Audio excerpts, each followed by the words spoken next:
ఈ ప్రపంచంలో ఉన్న ఏ దేశమైనా లేదా ఉగ్రవాద సంస్థ అయినా ఇజ్రాయెల్ మీద దాడి చేయాలనుకుంటే దానికి ముందుగా అడ్డుపడే దేశం అమెరికా. 1948లో ఇజ్రాయెల్ దేశం ఏర్పడినప్పటి నుండి ఇప్పటి వరకు ఇజ్రాయెల్ దేశానికి అమెరికా ఒక కవచంగా పనిచేస్తుంది. కేవలం మిలిటరీ సపోర్ట్ మాత్రమే కాదు, ప్రతి సంవత్సరం అమెరికా ఇజ్రాయెల్ దేశానికి financial aid and military aid రూపంలో కొన్ని బిలియన్స్ ఆఫ్ డాలర్స్ సహాయం చేస్తుంది. ఒకసారి ఈ డేటా చూడండి. ఇప్పటి వరకు అమెరికా విదేశాలకి ఎకనామిక్ అండ్ మిలిటరీ ఎయిడ్ రూపంలో ఇచ్చిన డబ్బులో ఇజ్రాయెల్ దాదాపు $300 బిలియన్ తీసుకుని నెంబర్ 1 పొజిషన్లో ఉంది. సో ఇక్కడ క్వశ్చన్ ఏంటంటే, అసలు ఇజ్రాయెల్కి అమెరికా ఎందుకు సపోర్ట్ చేస్తుంది? ఆయిల్ కోసమా, డబ్బు కోసమా, లేక వెపన్స్ కోసమా? ఇజ్రాయెల్కి అసలు అమెరికా ఎందుకు సపోర్ట్ చేస్తుందో ఈ వీడియోలో చూద్దాం. Next, India. ప్రెజెంట్ ఇండియాకి అలాగే ఇజ్రాయెల్కి చాలా మంచి డిప్లొమాటిక్ రిలేషన్స్ ఉన్నాయి. అయితే ఇది ప్రస్తుత పరిస్థితి. కానీ 1970s టైంకి ఎలా ఉండేది కాదు. అప్పట్లో మన దేశాన్ని పరిపాలిస్తున్న కాంగ్రెస్ గవర్నమెంట్ కంప్లీట్గా ఇజ్రాయెల్ని వ్యతిరేకిస్తూ మన ఫుల్ సపోర్ట్ని పాలస్తీనా లీడర్స్కి ఇచ్చేవారు. కానీ ఇక్కడే ఒక ట్విస్ట్ ఉంది. అదేంటంటే, ఇండియా ఇజ్రాయెల్కి ఎప్పుడూ సపోర్ట్ చేయకపోయినా కూడా 1971లో అలాగే 1999లో ఇండియాకి పాకిస్తాన్కి మధ్య వార్ జరిగినప్పుడు అప్పటికి మనం వ్యతిరేకిస్తున్న ఇజ్రాయెల్ దేశం మన దేశానికి అవసరమైన వెపన్స్ ని సప్లై చేసి ఇండియా ఈ యుద్ధంలో గెలవడానికి హెల్ప్ చేసింది. సో ఇక్కడ క్వశ్చన్ ఏంటంటే, అసలు ఇజ్రాయెల్ ఇండియాకి ఎందుకు హెల్ప్ చేసింది? ఇజ్రాయెల్ ని ముందు నుండి వ్యతిరేకిస్తున్న ఇండియా ఎందుకని ఆ దేశాన్ని సపోర్ట్ చేయడం స్టార్ట్ చేసింది? అసలు ఇజ్రాయెల్ దేశానికి అమెరికా అండ్ ఇండియాతో డిప్లొమాటిక్ రిలేషన్స్ ఎలా మొదలయ్యాయో నేను ఈ వీడియోలో చెప్పబోతున్నాను. గైస్, ఈ వీడియో చాలా ఇంట్రెస్టింగ్గా ఉంటుంది. పర్టికులర్గా మన ఇండియా అండ్ ఇజ్రాయెల్ రిలేషన్ని అస్సలు మిస్ కాకండి. So let's begin. Hello everyone, welcome to today's video and this is your friend Surya. ఈ వీడియోలో మొత్తం 2 పార్ట్స్ ఉంటాయి. ఒకటి ఇజ్రాయెల్ అమెరికా రిలేషన్, ఇంకొకటి Israel India relation. So first మనం అమెరికన్ రిలేషన్ గురించి మాట్లాడదాం. కానీ ఈ స్టోరీ మీకు అర్థం కావాలంటే మనం హిస్టరీలో కాస్త వెనక్కి వెళ్ళాలి. ప్రెజెంట్ మనం చూస్తున్న ఇజ్రాయెల్ ల్యాండ్ 1917 టైంకి కంప్లీట్గా పాలస్తీనాగా ఉండేది. జూస్ అని పిలువబడే ప్రజలు యూరోపియన్ కంట్రీస్ నుండి ఈ పాలస్తీనా అనే ప్రాంతానికి వలస వచ్చారు. ఈ జూస్లోగా పాలస్తీనాలో వాళ్ళ జనాభాని 6% నుండి 33%కి పెంచుకున్నారు. అప్పటి బ్రిటిష్ గవర్నమెంట్ ఈ జూస్కి పాలస్తీనాలో సెపరేట్గా హోమ్ల్యాండ్ని క్రియేట్ చేయాలని ఒక డిక్లరేషన్ని పాస్ చేసింది. అదే బాల్ఫోర్ డిక్లరేషన్ 1917. ఇది జరిగినప్పటి నుండి అమెరికన్ గవర్నమెంట్ పాలస్తీనాలో ఉన్న ఈ జూస్కి ఒక హోమ్ల్యాండ్ని క్రియేట్ చేయాలి అనే ఆలోచనని సపోర్ట్ చేస్తూ వచ్చింది. అంతేకాదు అమెరికన్ గవర్నమెంట్ ఎన్నోసార్లు ఈ బాల్ఫోర్ డిక్లరేషన్ని సపోర్ట్ చేస్తూ వాళ్ళ కాంగ్రెస్లో రెజల్యూషన్ని కూడా పాస్ చేసింది. ఫైనల్గా 1948లో ఈ జూస్కి ఒక సెపరేట్ కంట్రీ క్రియేట్ అయింది. దీన్నే ఇప్పుడు మనం ఇజ్రాయెల్గా పిలుస్తున్నాం. 1917లో పాలస్తీనాగా ఉన్న ల్యాండ్ 1948 వచ్చేటప్పటికి ఇజ్రాయెల్గా ఎలా మారిందో ఒకసారి ఈ మ్యాప్ చూస్తే మీకు క్లియర్గా అర్థమవుతుంది. సో ఇజ్రాయెల్ ఒక దేశంగా ఏర్పడినప్పుడు ప్రపంచవ్యాప్తంగా ఉన్న ఎన్నో దేశాలు దాన్ని ఒప్పుకోలేదు.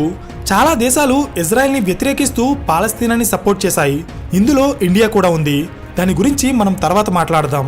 కానీ అమెరికా మొదటి నుండి జూస్కి సపోర్ట్ చేయడంతో 1948లో ఇజ్రాయెల్ ఏర్పడినప్పుడు ఇజ్రాయెల్ని ఒక దేశంగా అమెరికాయే మొట్టమొదటిగా గుర్తించింది.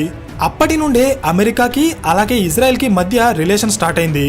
కానీ ఇది కేవలం ఒక చిన్న రిలేషన్ మాత్రమే. ఎందుకంటే అమెరికా ఇజ్రాయెల్ని ఒక దేశంగా గుర్తించినంత మాత్రాన ఇజ్రాయెల్ వాళ్ళకి ఫ్రెండ్లీ నేషన్ అయిపోదు. బికాస్ 1948 నుండి 1970s వరకు అంటే దాదాపు 20 ఏళ్ల పాటు ఇజ్రాయెల్ తీసుకున్న ఎన్నో నిర్ణయాలు అమెరికాకి వ్యతిరేకంగానే ఉండేవి. అలాంటి ఇజ్రాయెల్కి అమెరికా ఎందుకు సపోర్ట్ చేస్తుందో తెలుసుకునే ముందు మీకు ఒక చిన్న ఇన్ఫర్మేషన్.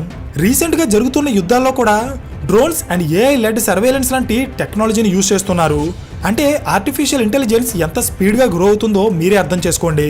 ఆర్టిఫిషియల్ ఇంటెలిజెన్స్ అనేది కేవలం యుద్ధాల మీద మాత్రమే కాదు, ఇండస్ట్రీస్ని రెవల్యూషనైజ్ చేయడంలో అలాగే జాబ్స్ ఆటోమేషన్లో కూడా చాలా ఇంపాక్ట్ని క్రియేట్ చేస్తుంది. సో ఇలాంటి ఏఐని నేర్చుకుని మీరు కూడా మీ కెరియర్లో గ్రో అవ్వాలనుకుంటే ఆర్టిఫిషియల్ ఇంటెలిజెన్స్ మీద 3 hours పాటు ఉండే హ్యాండ్స్ ఆన్ ట్రైనింగ్ని నేను మీకు రికమెండ్ చేస్తున్నాను. జనరల్గా ఇది పెయిడ్ ఉంటుంది. కానీ దసరా స్పెషల్ ఆఫర్గా మన ఛానల్ నుండి విజిట్ చేసే ఫస్ట్ 1500 పీపుల్కి ఈ ట్రైనింగ్ని ఫ్రీగా ప్రొవైడ్ చేస్తున్నారు. ఇందులో మీరు job hunting strategies and salary hike స్ట్రాటజీస్తో పాటు ఏఐని యూజ్ చేసి కాంప్లెక్స్ ప్రాబ్లమ్స్ని సాల్వ్ చేయడం, personal branding and business strategies లాంటి ఎన్నో కాన్సెప్ట్స్ మీద ట్రైనింగ్ ఇస్తారు. మీరు టెక్నాలజీ లేదా నాన్ టెక్నాలజీ ఫీల్డ్లో వర్క్ చేస్తున్నా, like sales, marketing, HR and even freelancers అయినా కూడా మీకు ఈ ట్రైనింగ్ చాలా బాగా హెల్ప్ అవుతుంది. ఇప్పటికే 10 లక్షలకి పైగా క్యాండిడేట్స్ ఈ వర్క్షాప్కి అటెండ్ అయ్యారు. కింద డిస్క్రిప్షన్లో లింక్ ఇస్తాను, ఇంట్రెస్ట్ ఉన్న వాళ్ళు ఒకసారి చెక్ చేయండి. So back to the concept. 1945లో సెకండ్ వరల్డ్ వార్ కంప్లీట్ అయ్యాక అమెరికా అలాగే సోవియట్ యూనియన్ మధ్య కోల్డ్ వార్ స్టార్ట్ అయింది.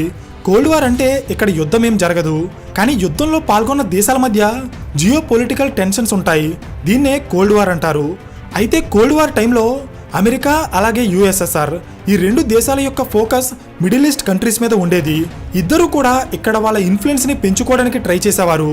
అయితే ఈ ప్రాసెస్ లోనే అమెరికా ఈ మిడిల్ ఈస్ట్ లో ఉన్న దేశాలతో అలయన్స్ చేసుకోవడానికి ప్లాన్ చేసింది. ఈ అలయన్స్ కోసం ముందుగా వాళ్ళు సౌదీ అరేబియా అలాగే ఇరాన్ దగ్గరికి వెళ్లారు. ఇందులో సౌదీ అరేబియా అమెరికాతో కలవడానికి ఒప్పుకుంది, కానీ ఇరాన్ దీనికి ఒప్పుకోలేదు. ఇరాన్ వ్యతిరేకించడాన్ని తట్టుకోలేకపోయిన అమెరికా 1953లో ఇరాన్లో ఉన్న గవర్నమెంట్ని కూల్చేసి ఇరాన్లో అమెరికాకి సపోర్ట్ చేసే వ్యక్తిని లీడర్ని చేసింది. అంటే ఇప్పుడు మిడిల్ ఈస్ట్లో ఇరాన్ అలాగే సౌదీ అరేబియా దేశాలు అమెరికాకి సపోర్ట్గా ఉన్నాయి. ఇది గుర్తుపెట్టుకో, తర్వాత మాట్లాడుకుందాం. అయితే సౌదీ అరేబియా అలాగే ఇరాన్ కంటే ముందు అమెరికా మిడిల్ ఈస్ట్లో ఉన్న ఇజ్రాయెల్ దేశం ఏర్పడటానికి సపోర్ట్ చేసింది, గుర్తుందా? కానీ ఇక్కడ ఉన్న ప్రాబ్లం ఏంటంటే 1948లో ఇజ్రాయెల్ ఏర్పడినప్పుడు అది ఒక పవర్ఫుల్ మిలిటరీ ఫోర్స్గా మారుతుంది అనే విషయాన్ని అమెరికా ఊహించలేదు. ఇజ్రాయెల్ దేశం ఏర్పడిన కొత్తలో వాళ్ళు అమెరికాకి వ్యతిరేకంగా చాలా నిర్ణయాలు తీసుకునేవారు. ఫర్ ఎగ్జాంపుల్ 1956లో బ్రిటన్, ఫ్రాన్స్ అండ్ ఇజ్రాయెల్ ఈ 3 దేశాలు కలిపి ఈజిప్ట్ అండర్లో ఉన్న సూయజ్ కెనాల్ని లాక్కోవడానికి ఒక దాడి చేశారు. ఈ దాడిని అమెరికా వ్యతిరేకించింది. అంటే అమెరికాకి ఇజ్రాయెల్ ఆపోజిట్గా ఉందన్నమాట. నెక్స్ట్ 1960స్లో ఇజ్రాయెల్ దేశం సీక్రెట్గా న్యూక్లియర్ వెపన్స్ని తయారు చేయడం స్టార్ట్ చేసింది. ఇది తెలిసిన అమెరికా ఇజ్రాయెల్ని వెపన్స్ని తయారు చేయకుండా ఆపడానికి ట్రై చేసింది. ఈ విషయంలో కూడా ఇజ్రాయెల్ అలాగే అమెరికా వ్యతిరేకంగానే ఉండేవి. ఇజ్రాయెల్ని అమెరికా మొదటి నుండి ఒక చిన్న దేశంగా అలాగే ఒక బలహీనమైన దేశంగానే భావించేది. అందుకే వాళ్ళు చాలాసార్లు ఇజ్రాయెల్ని కంట్రోల్ చేయడానికి ట్రై చేశారు. కానీ 1967లో జరిగిన ఒక సంఘటన అమెరికాకి ఇజ్రాయెల్ పవర్ ఏంటో తెలిసేలా చేసి వాళ్ళతో శత్రుత్వానికి బదులు ఫ్రెండ్షిప్ చేయడానికి కారణమైంది. అదే అరబ్ ఇజ్రాయెల్ వార్. అంటే 1967లో అరబ్ దేశాలు అన్నీ కలిసి ఇజ్రాయెల్ దేశం మీద యుద్ధం చేశాయి. వీళ్ళంతా కూడా ఇజ్రాయెల్ని తక్కువ అంచనా వేసి ఈజీగా ఓడించగలం అనుకున్నారు. కానీ ఇజ్రాయెల్ అప్పటికే సైలెంట్గా న్యూక్లియర్ వెపన్స్ అలాగే మిసైల్స్ని తయారు చేసుకుని చాలా బలంగా మారింది. కానీ ఈ విషయం బయట ప్రపంచానికి అప్పటి వరకు తెలీదు. సో 1967లో జరిగిన వార్లో ఇజ్రాయెల్ ఎవరి సపోర్ట్ తీసుకోకుండా కేవలం 6 రోజుల్లోనే ఈజిప్ట్, జోర్డాన్ అండ్ సిరియా దేశాలని సోలోగా ఓడించి తన పవర్ ఏంటో ప్రపంచానికి తెలిసేలా చేసింది. అంతే. ఇది చూసిన అమెరికన్ గవర్నమెంట్ మిడిల్ ఈస్ట్లో తమ ఇన్ఫ్లుయెన్స్ని పెంచుకోవడానికి ఇజ్రాయెలే సరైన దేశమని భావించి ఇమీడియట్గా ఇజ్రాయెల్తో స్నేహం చేయడానికి ఫిక్స్ అయింది. 1973లో మళ్ళీ అరబ్ దేశాలు ఇజ్రాయెల్ మీద దాడి చేశాయి. ఈసారి ఇజ్రాయెల్కి అమెరికా సపోర్ట్ చేసి ఈ యుద్ధంలో ఇజ్రాయెల్ గెలవడానికి హెల్ప్ చేసింది. ఈ యుద్ధం తర్వాత ఈ 2 దేశాలు కూడా ఫ్రెండ్లీ నేషన్స్గా మారిపోయాయి. అయితే ఇంతకు ముందు ఇరాన్ అలాగే సౌదీ అరేబియా దేశాలు అమెరికా అండర్లో ఉన్నాయి అని చెప్పుకున్నాం, గుర్తుందా? సో 1979లో ఇరాన్లో ఒక తిరుగుబాటు జరిగి అక్కడ యాంటీ అమెరికన్ గవర్నమెంట్ ఏర్పడింది. రొహల్లా ఖొమైనీ అనే వ్యక్తి ఇరాన్కి లీడర్ అయ్యారు. ఇతను అమెరికాని ఇరాన్కి శత్రువుగా ప్రకటించారు. అంటే ఇరాన్ దేశం కంప్లీట్గా అమెరికాకి వ్యతిరేకంగా మారిపోయిందన్నమాట. అప్పటి వరకు అమెరికాకి ఫేవర్గా ఉన్న 3 మిడిల్ ఈస్ట్ దేశాల్లో ఇప్పుడు ఇరాన్ ఆపోజిట్గా మారింది. మిగిలిన 2 దేశాల్లో ఇజ్రాయెలే చాలా పవర్ఫుల్.